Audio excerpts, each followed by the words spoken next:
देखिए, यहाँ पर मेरे पास में एक नोटबुक है और इस नोटबुक के अंदर मेरे अपने कुछ नोट्स हैं।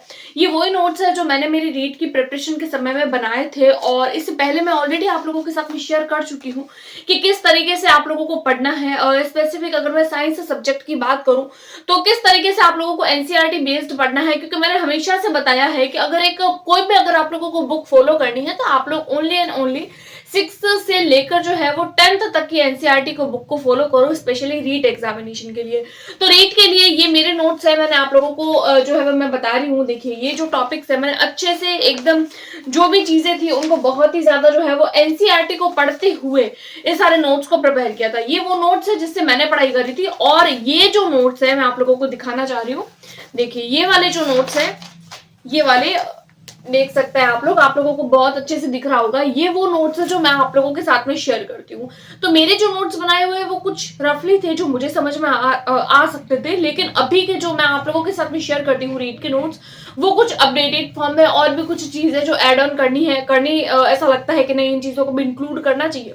तो उन सारी चीजों को इंक्लूड करते हुए मैं जो है वो अपने नोट्स को बनाती हूँ। देखिए, ये जो नोट्स है मैं आप लोगों के साथ में अगर आगे पेपर इसको करूँ तो देखिए, ये जो जीवाणु वाला टॉपिक है, सूक्ष्म जीवा वाला टॉपिक, इसमें ये जीवाणु वाला टॉपिक और यहाँ पर अब आप लोग सोच रहे होंगे कि यहाँ पर इस जगह को क्यों रखा है। तो देखिए, जब मैंने ये वाले नोट्स जब मैंने आप लोगों के साथ में शेयर किए थे तो मैं आप लोगों को जैसे देखिए, ये जो जगह है वो जीवाणु के लिए रखी गई है, क्योंकि यहाँ पर जो टॉपिक स्टार्ट हो रहा है वो जीवाणु वाला है।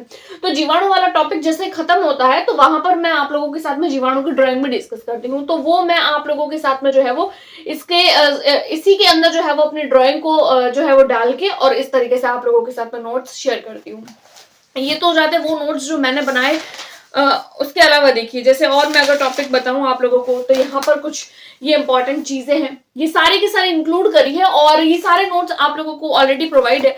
अब मोस्ट ऑफ बात ये आती है कि ये नोट्स मैंने बनाए कैसे, क्या इसका सोर्स है। तो देखिए, मैं आप लोगों को हमेशा बोलती हूँ कि अगर रीट के लिए प्रिपेयर करना है तो हमेशा प्रिपरेशन करिए आप लोग 6 to 10th की एनसीईआरटी को ध्यान में रखते हुए। तो एनसीईआरटी को ध्यान में रखते हुए आप लोगों को अपने अपने नोट्स बनाने हैं।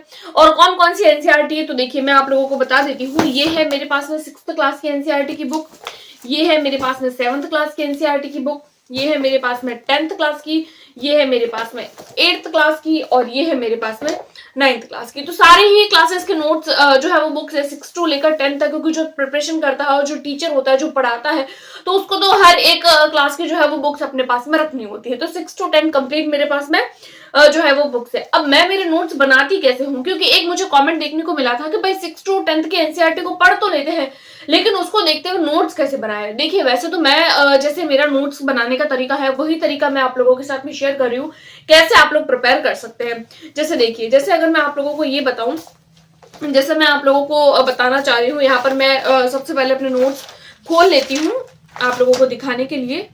जैसे देखिए, मान लीजिए ये वाला टॉपिक है, ये 3rd नंबर का टॉपिक है और ये टॉपिक है हमारा क्लास 7 और 10th की बुक में से लिया गया है, क्योंकि मैंने यहाँ पे लिखा है श्वसन तंत्र वाला टॉपिक है, रेस्पिरेटरी सिस्टम। अब ये कंप्लीट टॉपिक है। अब इसके कंप्लीट नोट्स मैं ऑलरेडी आप लोगों के साथ में अपने चैनल पर शेयर कर चुकी हूँ। तो कंप्लीट जो है वो फ्लो चार्ट बनाते हुए, कंप्लीट जो है वो नोट डाउन करते हुए हर चीज को मैंने आप लोगों के साथ में डिस्कस किया है।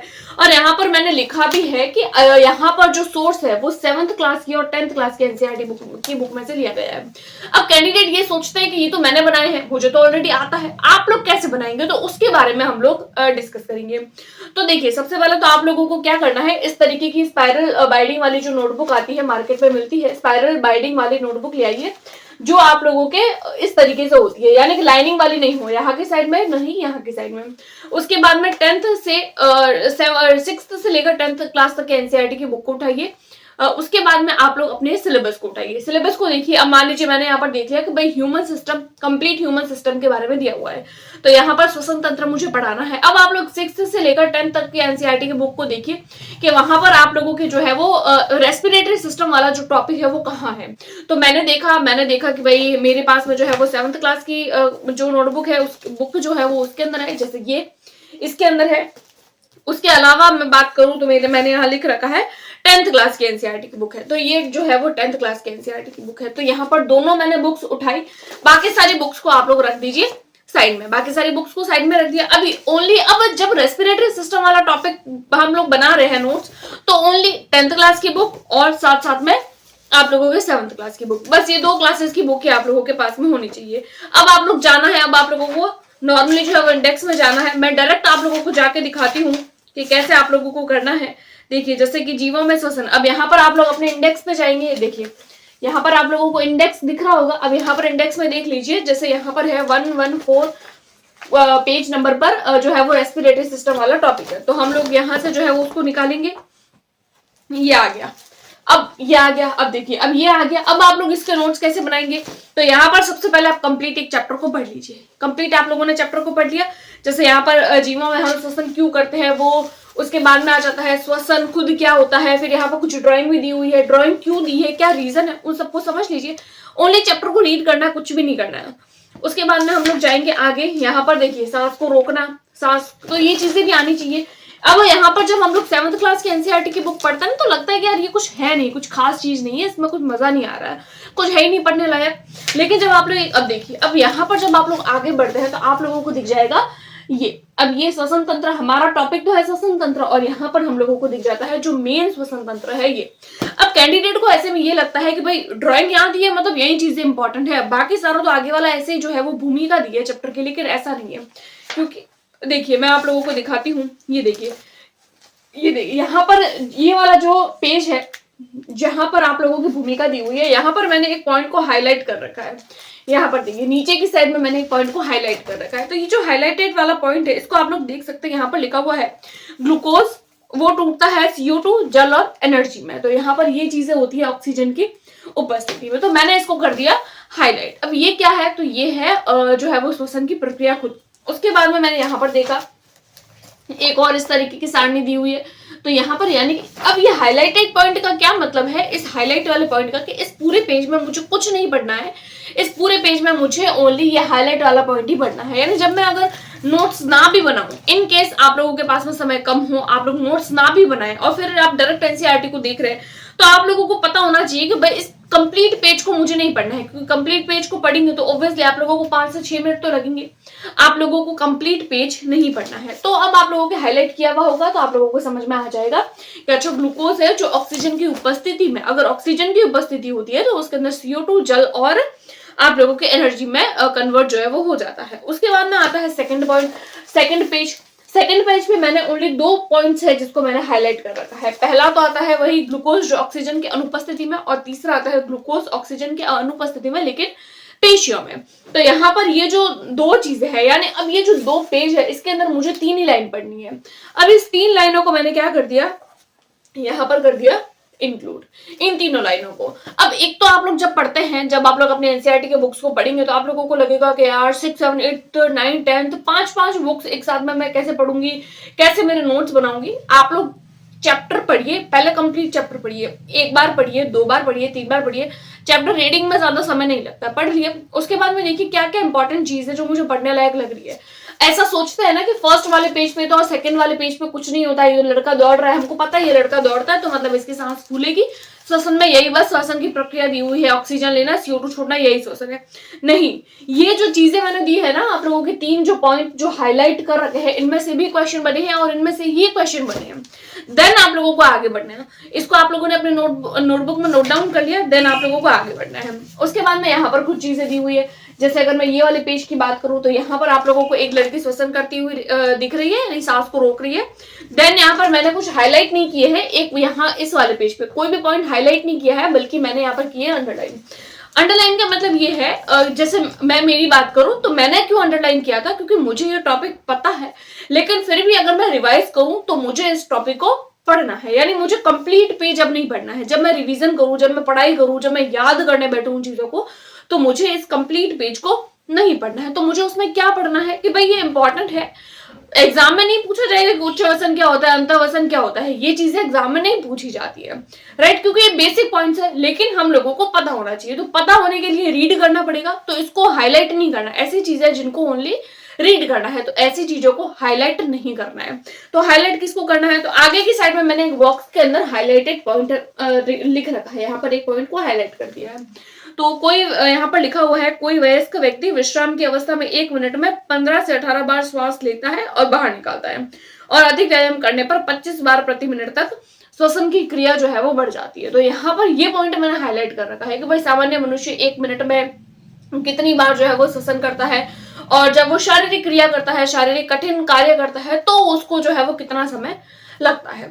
तो ये हो जाती है। तो इस पॉइंट को मैंने वापस से कर दिया, वापस से हाईलाइट, और इसको अपनी नोटबुक में यहाँ पर जो है वो नोट डाउन कर लिया। और ऐसी चीज जो लग रही है कि भाई बहुत ज्यादा इंपॉर्टेंट है, ऐसा लग रहा है कि भाई ये तो चीज आएगी आएगी, तो उसको आप लोग इस तरीके से बॉक्स में बना सकते हैं। जैसे ये मैंने यहाँ पर बॉक्स बनाया है, और यहाँ पर मैंने ये क्या किया है, इसको कर दिया है मैंने इस तरीके से मैंने क्लाउड बना के इसके अंदर सेट कर लिया है। और वो जो अभी मैंने आप लोगों को अभिक्रियाएं बताई थी इससे पहले वाले पेज की, और ग्लूकोज होता है, ग्लूकोज जो है वो कन्वर्ट हो रहा है ऑक्सीजन की उपस्थिति में, तो वो मैंने चीजों को ऐसे इस तरीके से लिख लिया, इस तरीके से। इससे क्या होता है, एक तो ये चीजें शॉर्ट हो जाती है, और शॉर्ट होने के साथ साथ हम लोगों को जो है वो आसानी से समझ में भी आती है।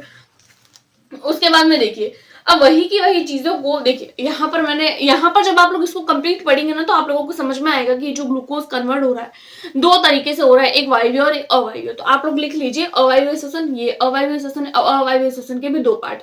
ये जो दोनों पार्ट है, ये वही पार्ट है जो अभी मैंने आप लोगों को बताए थे। देखिए मैं आप लोगों को बताती हूँ, ये वो दोनों ही चीजें हैं जो मैंने यहाँ पर आप लोगों को बताई थी। यहाँ पर ये दोनों चीजें हैं। तो यहाँ पर इस तरीके से आप लोग अपने नोट्स को बना सकते हैं, लेकिन इसको आप लोगों को बार बार पढ़ना होगा। ज्यादा आसान भी नहीं है और ज्यादा टफ भी नहीं है, जितना सोचते हो कि भाई बहुत ज्यादा टफ है। कैसे हम लोग एक ही पॉइंट की चीजों को किस तरीके से हम लोग कंप्लीट जो है वो एक ही जो है वो चीज पे लाए। जैसे वायवीय श्वसन है, तो वायवीय श्वसन की कंप्लीट चीजों को एक ही नोटबुक में अगर एक ही यानी एक ही बॉक्स में लेकर आना है। जैसे मान लीजिए मैंने यहाँ पर वायवीय श्वसन लिखा है, तो कई बार ऐसा होता है आगे वाले पेज पे भी वायवीय श्वसन के बारे में 1-2 पॉइंट होते हैं, पीछे वाले पेज पे भी होते हैं, उसके पीछे वाले पेज पर भी होते हैं। तो ये आप लोगों को कब पता चलेगा कि मुझे कौन कौन सी चीजें एक ही बक्से में डालनी है या एक ही सेट में डालनी है। तो ये चैप्टर को पढ़ेंगे 2-3 बार कम से कम पढ़ेंगे, तब समझ में आएगा। उसके बाद में आप लोगों को जाना है 10th क्लास की एनसीईआरटी की बुक। इतना तो आप लोगों को समझ में आ गया। अब इसको खोलेंगे, इंडेक्स देखेंगे, श्वसन तंत्र कहाँ है। मैं आप लोगों को बताती हूँ श्वसन तंत्र के बारे में। जैसे कि यहाँ पर आप लोगों के दिए हुए हैं, कौन सा टॉपिक है, जैव प्रक्रम 103 पेज नंबर पर। 103 पेज नंबर पे हम लोग जाएंगे, और यहाँ पर हम लोग देखेंगे श्वसन तंत्र। श्वसन तंत्र वाला टॉपिक मैं निकाल देती हूँ। अब देखिए, अब यहाँ पर आप लोगों को श्वसन तंत्र दिख रहा होगा, ये आ जाता है आप लोगों का श्वसन। यहाँ पर आप लोगों को दिख रहा है ये श्वसन। अब श्वसन में आप लोगों को यहाँ पर मैंने कुछ भी हाईलाइट नहीं किया है। क्यों हाईलाइट की, भाई 10th क्लास की एनसीईआरटी की बुक में क्या कुछ पढ़ने लायक नहीं है जो हाईलाइट नहीं किया। हाईलाइट यहाँ पर करने की जरूरत नहीं है, क्योंकि यहाँ पर ये जो सारणी आप लोगों को एकदम भारी भरकम जो दिख रही है ना, ये जो 3 लाइनों वाली, ओहो ये तो इतना टफ है, इसको कैसे याद करेंगे, ये तो याद ही नहीं रहती है, ऐसी चीजें तो समझ में ही नहीं आती है। तो वो चीजें भाई साहब हम लोग ऑलरेडी जो है वो हमारे इस चीज में लिख चुके हैं। अगर आप लोग उसको 1-2 बार पढ़ेंगे ना, तो आप लोगों को समझ में आएगा कि अरे ये तो वही चीज है जो मैंने वहां पे पढ़ ली। तो आप लोगों को वापस दिक्कत नहीं होगी। देन आप लोगों को जाना है अगेन से आगे जाएंगे, तब आप लोगों को समझ में आएगा कि हाँ। उसके बाद में जो श्वसन की प्रक्रिया है वो यहाँ पर है कंप्लीट, आप इसको रीड करिए। अब ऑब्वियसली श्वसन की प्रक्रिया में से तो ज्यादा कोई चीजें नहीं आती कि भाई श्वसन की प्रक्रिया को आप लोग विस्तार से समझा दीजिए, कोई विस्तार नहीं पूछा जाता है। फिर यहाँ पर बस ये खत्म हो जाता है, यानी कि 10th क्लास के एनसीईआरटी की बुक में से ये खत्म हो गया। बस वो ज्यादा है ही नहीं 10th क्लास की एनसीईआरटी की बुक में। बस एक बार पढ़ लीजिए श्वसन कैसे हो रहा है, इसको ड्राइंग देख लीजिए कैसे हो रहा है, कौन कौन से ऑर्गन्स है। अब कैंडिडेट कई बार ये सोचता है कि हाँ बाकी जो नोट्स, जैसे मैंने मेरे नोट्स बनाए हैं, तो मैंने नोट्स बनाते टाइम यहाँ पर जो है वो चीजें लिखी है। जैसे मैं आप लोगों को बताती हूँ, यहाँ पर देखिए, जैसे यहाँ पर है, तो यहाँ पर मैंने लिखे हैं अलग से श्वसनी। जैसे देखिए यहाँ पर ऊपर की साइड में ये श्वसनी, नीचे की साइड में फेफड़े, और नीचे श्वसन की प्रक्रिया। तो ये कैसे पता चलेगी, बल्कि यहाँ पर तो जो है वो कोई भी ऐसे इस तरीके से पॉइंट्स में नहीं दी हुई है चीजें। यहाँ पर तो एक कंप्लीट जैसे कहानी देते हैं, गाथा की तरह गाथा दे दी। इन्होंने पॉइंट्स नहीं बनाए, पर इन्होंने नहीं बनाए तो हम तो नोट्स बना रहे, तो हम अपने पॉइंट्स बना ले। इन्होंने कंप्लीट दे दिया कि भाई इस तरीके से होते हैं, लेकिन हम लोगों को नाम कैसे पता चलेंगे, तो नाम इन्होंने ऑलरेडी यहाँ पर दे दिए। फिर हम लोग लिखते हैं कि भाई श्वसन में निम्न जो अंग है वो काम करते हैं, तो वो ये अंग हो गए, तो आप लोग यहाँ से डायरेक्ट लिख सकते हो ये सारे अंग है और ये सारी चीजें जो है वो काम आती है। तो इस तरीके से आप लोगों के नोट्स प्रिपेयर हो जाएंगे। तो ये मेरा तरीका है, मैं किस तरीके से नोट्स बनाती हूँ। जैसे कोई भी टॉपिक ले लिया, मान लो कोई दूसरा टॉपिक है, जैसे सूक्ष्म जीव वाला टॉपिक है जो मैंने सबसे फर्स्ट क्लास में आप लोगों को पढ़ाया था, तो वो ओनली 8th क्लास के एनसीईआरटी की बुक में है और किसी भी बुक में नहीं है, तो उसको ओनली 8th क्लास के एनसीईआरटी की बुक में से ही ध्यान में रखना है। जैसे कि अगर मैं आप लोगों को बताऊं 8th क्लास के एनसीईआरटी की बुक में से भी वो एक टॉपिक आप लोगों को और बता देती हूँ, आप लोगों का डाउट क्लियर हो जाएगा कि कैसे बनाना है। जैसे यहाँ पर हो जाता है आप लोगों के फर्स्ट ही चैप्टर नहीं है, यहाँ पर जो है वो नेक्स्ट चैप्टर हो जाता है ये वाला। देखिए यहाँ पर आ जाता है सूक्ष्म जीव और मित्र, ये वाला टॉपिक है शत्रु और मित्र। यहाँ पर आप लोग देखिए यहाँ पर कंप्लीट दिया हुआ है जीवाणु, विषाणु, कवक, अब ये तो पता ही है, नॉर्मल चीजें हैं और कुछ भी नहीं है। यहाँ पर देखिए यहाँ पर सारी ड्राइंग दी हुई है और यहाँ पर आप लोगों के बॉक्स में जो चीजें दी हुई है वो इंपॉर्टेंट है। जो लुई पास्चर होगा तो इसको मैंने हाईलाइट कर लिया, इसको अपने नोटबुक में उतार दिया। उसके बाद में यहाँ पर पेनिसिलिन, तो इसको मैंने हाईलाइट कर दिया। अब यहाँ पे ये 2 पेजेस में से मुझे ओनली 3 ही पॉइंट्स पढ़ने की जरूरत है और 3 ही पॉइंट्स लिखने हैं, कंप्लीट 2 पेज नहीं पढ़ने। तो जो ज्यादा चीजें हैं एनसीईआरटी की बुक में उसको एकदम समराइज करिए, समराइज करते हुए अपने नोटबुक में उतार लीजिए। और सिस्टमेटिक कर रहे हैं तो इस तरीके से करिए जैसे मैंने की है, एकदम सिस्टमेटिक तरीके से। और अगर सिस्टमेटिक नहीं करना चाहते हैं तो वैसे करिए रफली, जैसे मैंने पहले अपनी प्रिपरेशन के समय में रफली अपने नोट्स बनाए थे यहाँ पर। अब यहाँ पर मैंने कोई चीज हाईलाइट कर रखी है, भाई जो बुक में हाईलाइट कर रखी है उसको तो नोटबुक में उतार दी, अब जो चीजें नोटबुक में हाईलाइट कर ली उसको कहाँ डाले। तो ये वो चीज है जो मैंने हाईलाइट करी थी, इसीलिए कि ये इन चीजों को मैंने हाईलाइट इसलिए किया था क्योंकि ये वो चीजें जो बार बार याद करने पर भी याद नहीं रह रही थी, उनको हाईलाइट कर लिया कि भाई रिवीजन करना है तो इन पे ज्यादा फोकस करना है क्योंकि ये याद नहीं रहती, तो इन चीजों को मैंने बार बार हाईलाइट कर लिया था। ठीक है, और इंपॉर्टेंट भी होती है। तो ये नोट्स बनाने का तरीका मेरा है। आप लोग कौन सा तरीके से नोट्स बनाते हैं, आई होप आप लोगों को मेरी जो स्ट्रेटेजी थी नोट्स बनाने की, वो रीड के लिए स्पेशली मैं बात कर रही थी, आप लोगों को पसंद आई होगी। और अभी हम आगे और नोट्स प्रिपेयर कर रही हूँ मैं आप लोगों के लिए, और अगला जो टॉपिक है वो आप लोगों के साथ में जल्दी ही आप लोगों के सामने होगा। और यहाँ पर मैंने कुछ नोट्स प्रिपेयर कर भी लिए हैं। सो ये मेरी स्ट्रेटेजी थी। आप लोग कौन सी स्ट्रेटेजी को फॉलो करते हैं अपने नोट्स बनाते टाइम, और भी कोई डाउट हो कोई सब्जेक्ट का किस तरीके से, क्योंकि मुझे कमेंट बहुत सारे देखने को मिलते हैं नोट्स के रिगार्डिंग। सो कोई भी डाउट हो तो आप मुझे कमेंट करके पूछ सकते हैं, और जो है वो नोट्स और पीडीएफ के लिए आप मेरे टेलीग्राम ग्रुप को शेयर कर सकते हैं, टेलीग्राम ग्रुप को ज्वाइन कर सकते हैं। आज की वीडियो में इतना ही, मिलते हैं नेक्स्ट वीडियो में, तब तक के लिए टेक केयर, गुड बाय।